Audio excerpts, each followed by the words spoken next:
This is the 9th in a series of lectures on talc and asbestos. My name is David Eagleman. I'm a clinical professor of family medicine at Brown University. I previously described my conflicts and those of Brown University. This talk is on how the companies that mined and sold talc and the cosmetic companies that use talc work together to hide the health effects of talc on the body, including cancer, and to hide the fact that all talcs contained asbestos and that asbestos, when inhaled with the talc, would cause cancer. This is an indemnification agreement between Johnson & Johnson and the CTFA. The CTFA is the Cosmetic, Toiletry, and Fragrance Association. Similarly, other companies that were members of the Talc Task Force indemnified CTFA. This document was signed in 1994.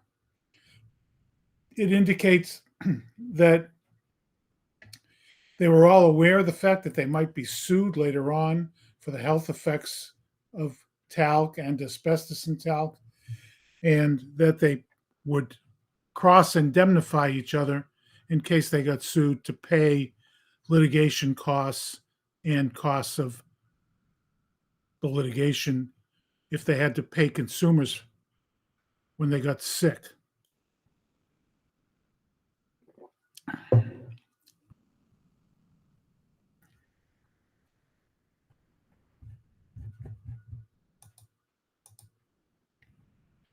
The indemnification said, this is another indemnification. This is by Johnson & Johnson of the Cypress Mines Corporation, which later became Imris.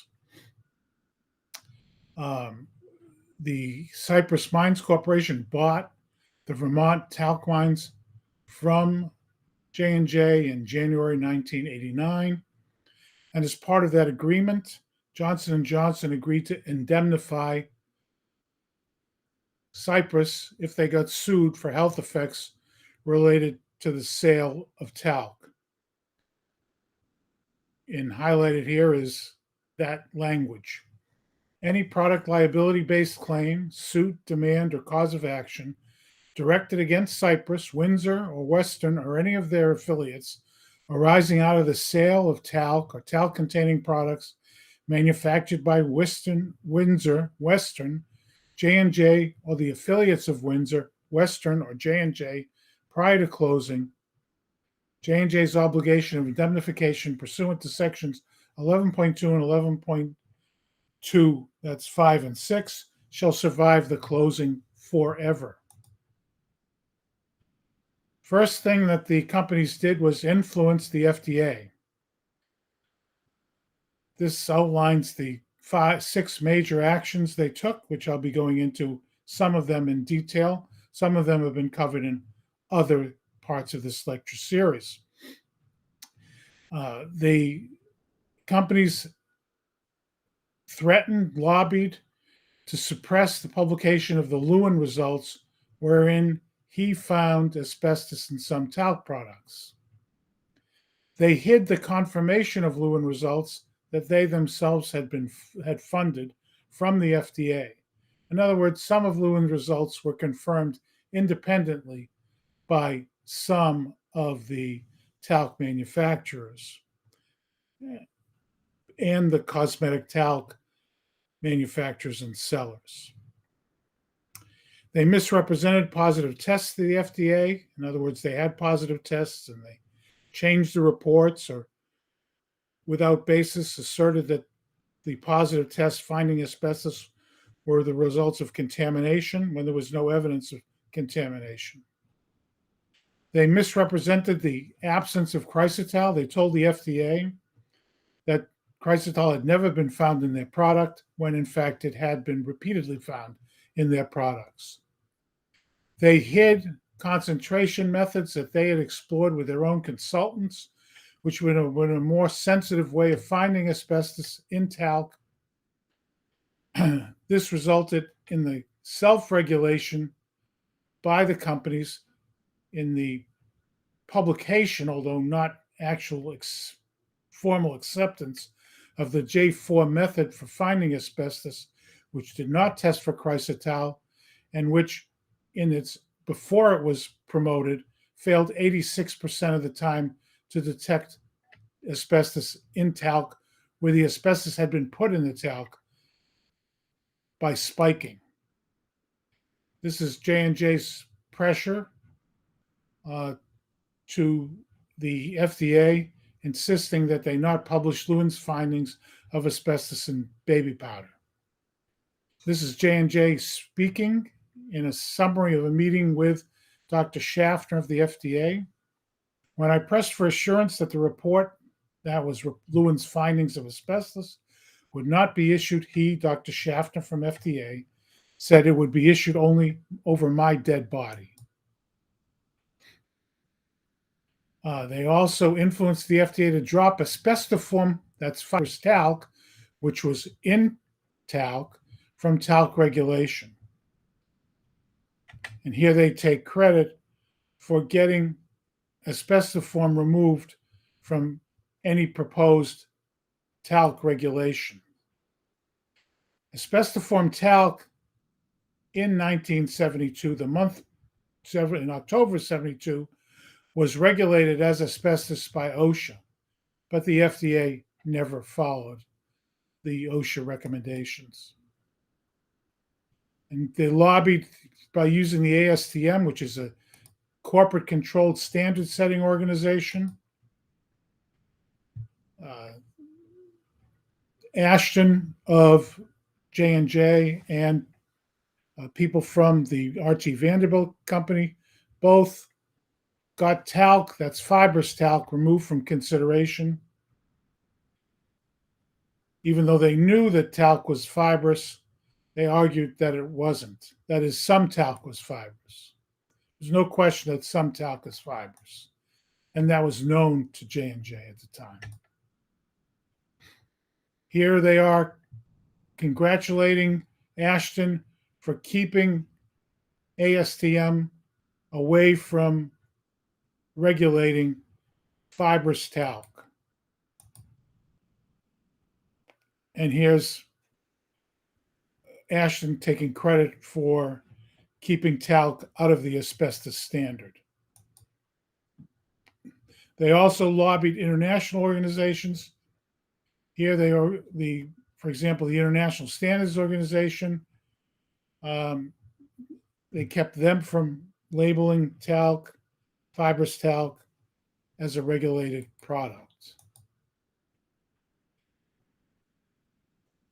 They kept fibrous talc out of the definition of asbestos, and they also unsuccessfully, in this case, lobbied to keep the aspect ratio, make the aspect ratio 20 to 1 rather than 3 to 1, which was for asbestos, which is what OSHA did. And in 87, they congratulated themselves on having influenced ASTM to take talc out of the regulations. Here is the talc companies in a summary of meetings about relating to the CTFA talc task force.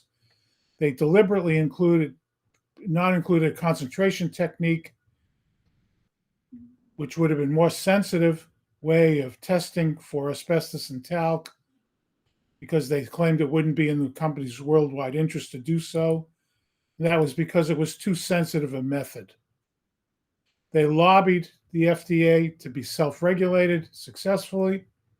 In 1973, FDA proposed regulations. They were never adopted because of industry lobbying.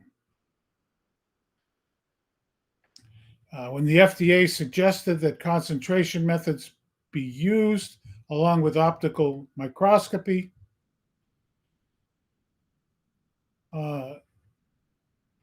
the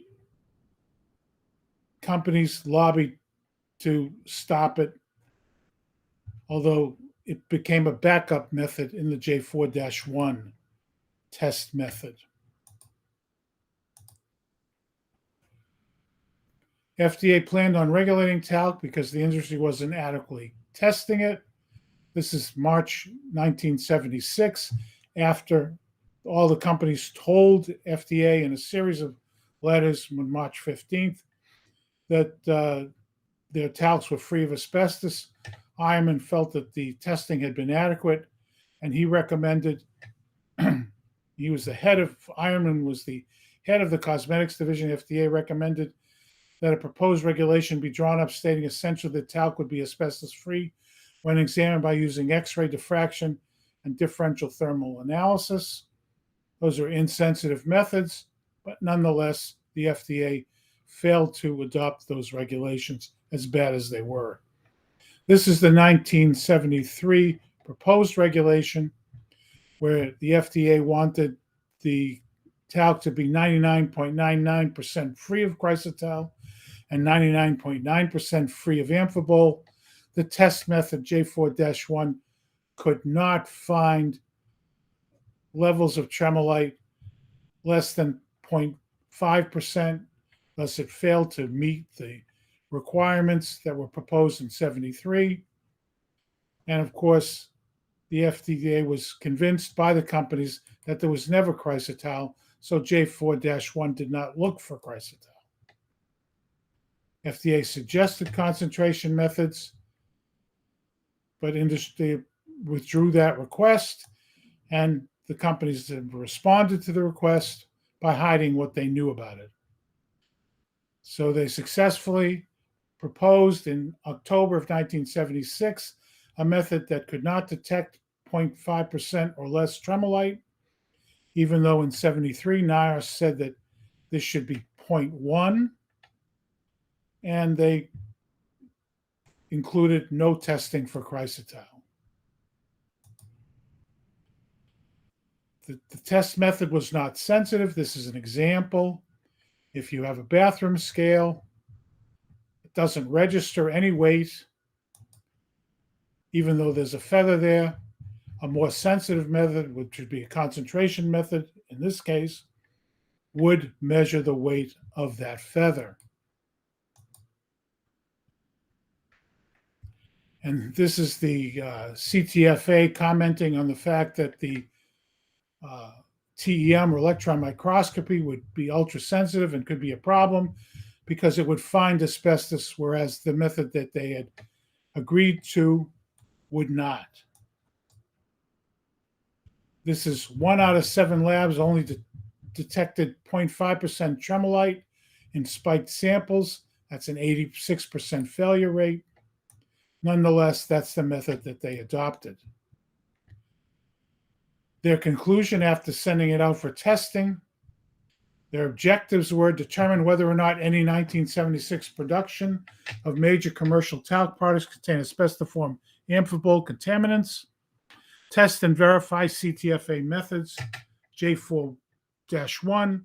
For this purpose, assurance that the method is accurate, reliable, and practical.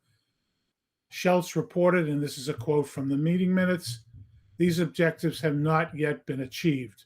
In other words, the product still contained asbestos, and the test wouldn't find it.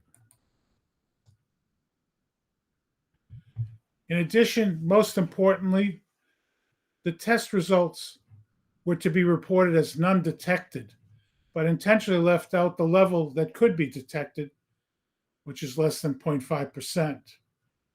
The CTFA members did this, knowingly report this to knowingly report misleading results because none detected was interpreted by the companies as asbestos free.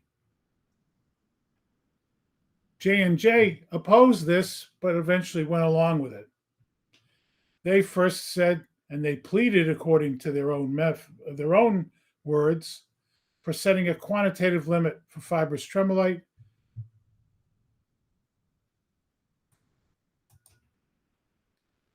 Again, After extensive discussion, the advantages, this is of the CTFA with all of these members. So this is the companies all acting together.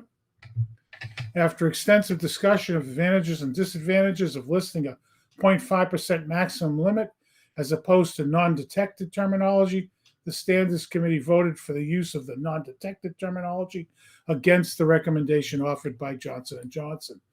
Nonetheless, Johnson & Johnson went along with it, and in their own testing reported results as non-detect. Although they, on their own, did some TEM testing later on. This is Pfizer specifically noting that the method would mislead customers. This is a memo on the method. I particularly object to the section at the end that reads containing no detectable asbestos minerals. The reasons for my objection are obvious. They do not specify the detection level nor the detection method. I feel this can lead to some very serious breaks in communication between the buyer and the seller. Again, nonetheless, if the XRD was less than 0.5%, it wouldn't find it, but the results were reported as none detected, and that was misinterpreted by the companies as asbestos-free. On microscopy, which was done if the XRD was positive and no fibers were seen on microscopy, the report was asbestos amphibole absent. Again, misinterpreted by the companies in their testimony and what they told their customers that it was asbestos-free. J4-1 did not test for chrysotile. They were told in March 1976 that the summary results that these companies gave the FDA in letters, this is the cover letter, would assure them that there was no asbestos in any cosmetic talc products. Some of these letters were written in a very misleading way. J&J just gave them results between December and 72 and October 73 because results before 72 and after 73 were positive. But during this limited time period, their tests were negative, but that's the only test results they gave the FDA in that series of letters, March 15, 1976. And this is a letter from Macron, who had done testing for a variety of companies. Again, cutely said since 1973, since prior to 1973, they had found asbestos in their talcs. And in fact, in 73 and before 76, they had also found asbestos in talcs. But they told the FDA they'd never found any detectable levels of either chrysotile or asbestiform amphibole. Johnson & Johnson in 76 repeated results they'd given to the FDA first in 72, claiming that these 5 labs had not found any asbestos in baby powder. However, one of the labs did find asbestos in baby powder, and the others used X-ray detection, which had a level of detection of 2 to 3% chrysotile, so that if the amount of asbestos was less than 2 to 3% chrysotile or amphibole, it wasn't found. This is a less sensitive amphibole test than the J4-1. And here they discussed having retested some of Lewin's results. That's what those 5 labs were to do. There was a 6th lab that found asbestos. Those results were never given to the FDA. Okay, and here's an example. This is the Macron's original findings, finding tremolite fibers, which they called rods. This is a handwritten note saying don't use that report. And they had a rewritten report done by Macron, which said that there was no asbestos. In response to Macron's original findings, uh, Bill Ashton said that the levels were low, but occasionally can be detected. Ashton recognized, along with Nashed, that this was not a new finding. In other words, other tests had similarly found low levels of asbestos in their talcs, not told to the FDA. These are again, just a repeat of the changes that were made. The prior the change, the post change, few isolated crystals, not fibers, rather than rods. Total tremolite contact 0.2 to 0.3% amount, and not given, changed to some rod-shaped crystals. Instead of calling them rods, which would be interpreted as a fiber, they called them crystals. Same thing here. And those are the results that were given, the redone results. In 1973, Peterson, also J&J, admitted that it was actinolite asbestos in baby powder. Occasionally, subtrace quantities of tremolite or actinolite are identifiable, and these might be classified as asbestos fiber. These are J&J's internal documents showing testing repeatedly, finding tremolite and chrysotile,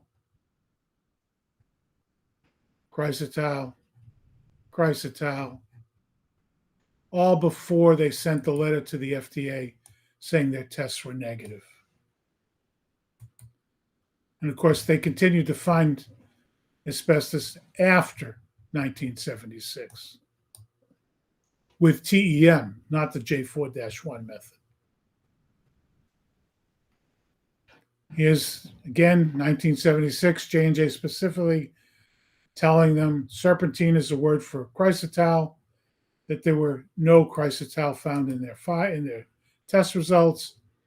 And here's some J&J tests found by Macron, who also lied to the FDA at the time in 76, because these are prior tests finding chrysotile.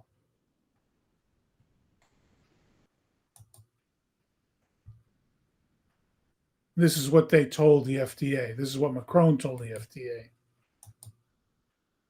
This was one of the tests that J&J did in 1972. They had Hutchinson of the University of Minnesota, who had pioneered some electron microscopy techniques, find chrysotile in the same specimens that Lewin had examined and that Langer had confirmed. These results were not given to the FDA in 76. They met with Langer in 71, who found and showed them chrysotile in their baby powder, not given to the FDA in 76. The opposite was told. And they blocked the FDA recommendation to use microscopy.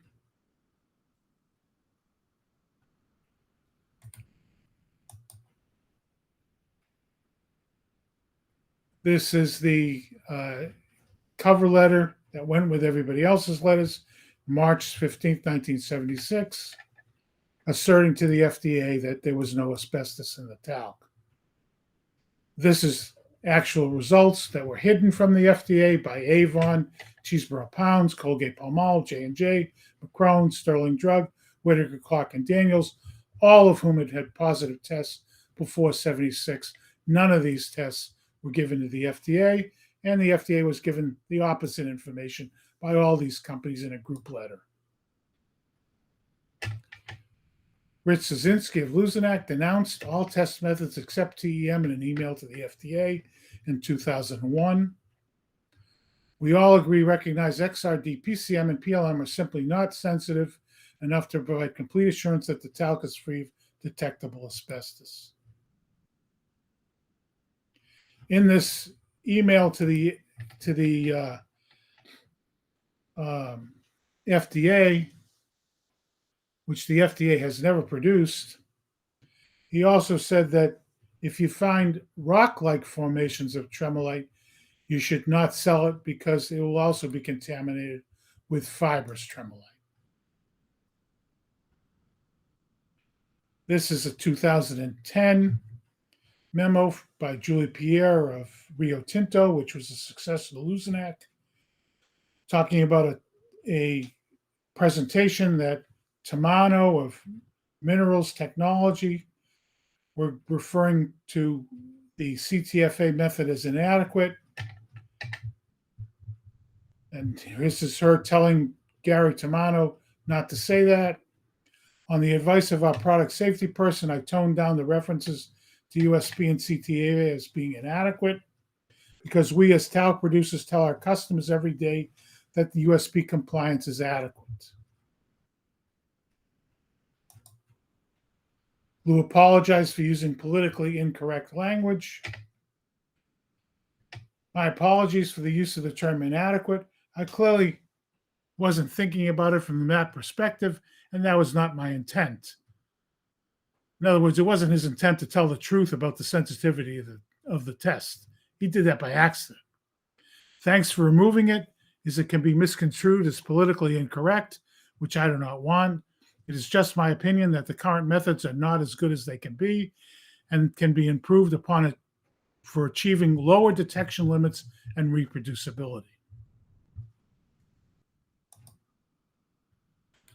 This is the SVC pamphlet, which was a Valchesone mine, put out a pamphlet in 1973.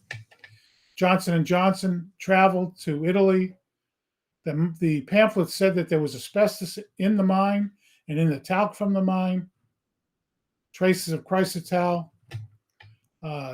J&J and Matthew flew to Italy and had them withdraw the English version of the manuscript, which described the contamination of the mine, and they claimed that they were going to rewrite, revise, or rearrange the publication. That was never done. In 1975, Langer and Pooley were going to publish finding asbestos in a variety of talc products, including anthophyllite and Johnson's baby powder. J&J threatened Pooley, and they withdrew the paper from that meeting. Langer described what happened. This paper was withdrawn by Dr. Pooley 2 days prior to the conference start. We enclosed an 18-page paper which was to be presented. The reasons for Dr. Pooley's withdrawal of this paper are many, and I shall be happy to discuss these with you in private. This is a letter to the president of Mount Sinai, where Langer worked at the time. He, Pooley, was subjected to personal and professional pressures and industry harassment. We respected Dr. Pooley's wishes at the time of the conference and allowed him to withdraw the paper. Another Langer paper went to and was secretly edited by CTFA. The draft was submitted to the journal.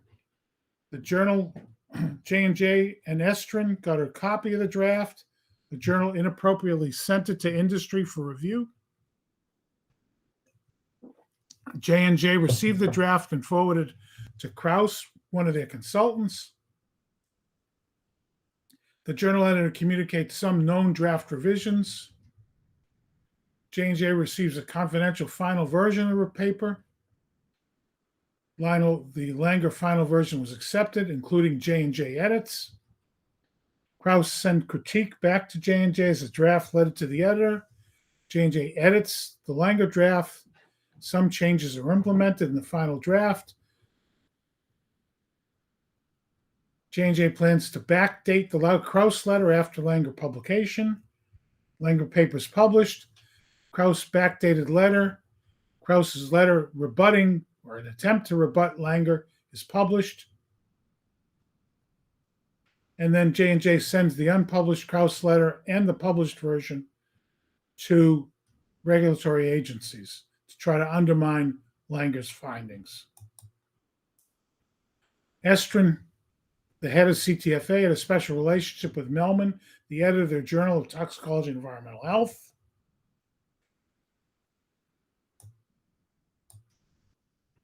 J&J got the paper from Estrin, who got it from Melman. This special relationship allowed J&J to get pre-release copies of Roland Langer's paper on asbestos and talc. It must not be circulated since this was a private and confidential disclosure to Estrin, CTFA, by the journal editor. It wasn't supposed to go to J&J, but Estrin sent it to them because they were all working together. Estrin was a paper reviewer for the paper, but it was still wrong to pass it to J&J for them to edit. J&J also knew what edits the editor planned to make to Langer's draft. That meant that the editor had independent communication with Estrin. Pooley and McCrone, consultants to industry, are also reviewers of Langer's paper. They got a review of the Langer paper. McCrone and Pooley were also reviewers. These are markups on Langer drafts. Changes to the first draft of the Langer paper.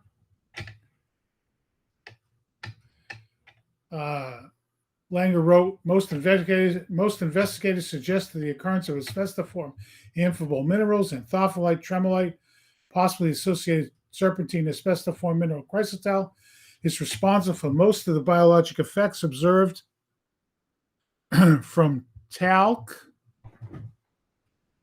Other data suggest that talc mineral may also be responsible for diseases. Reports that neoplastic hazards may be associated with low levels of intermittent exposure to asbestos suggest that in consumer talcum products, which contain certain asbestiform fibers, should be investigated. The sentence discussing talc as a potential disease-causing mineral was deleted from the final paper. Cosmetic talc should contain at least 90% of the mineral and no unbound trace minerals. Deleted and no unbound trace minerals.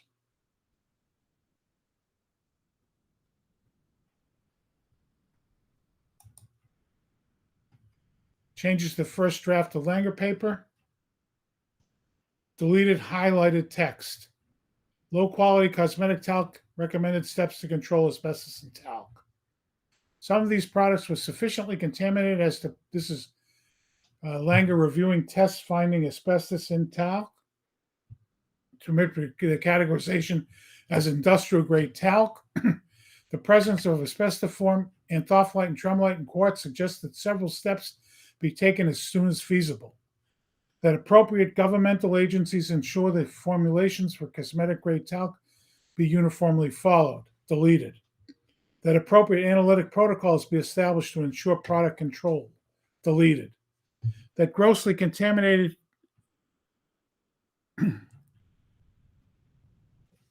contaminants established to ensure product control.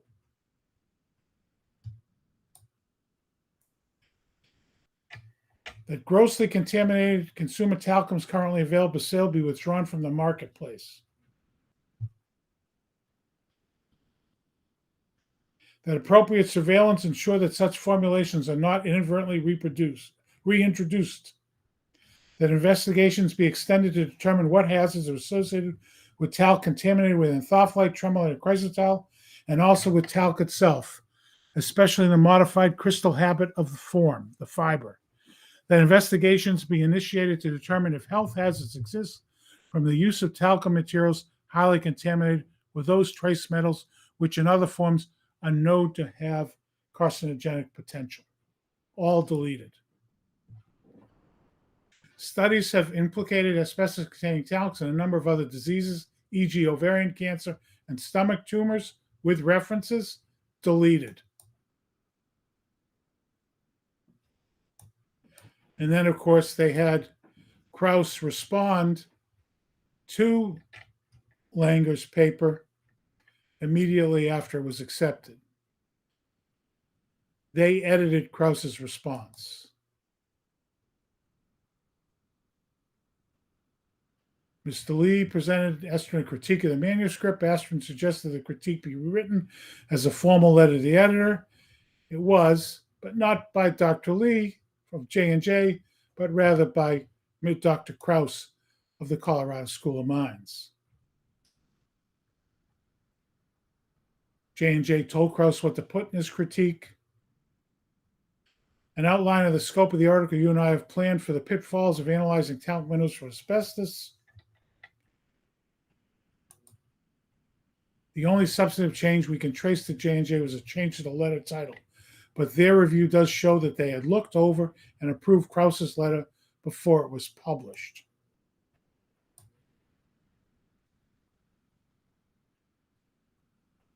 J&J planned to fake the date of Krause's letter.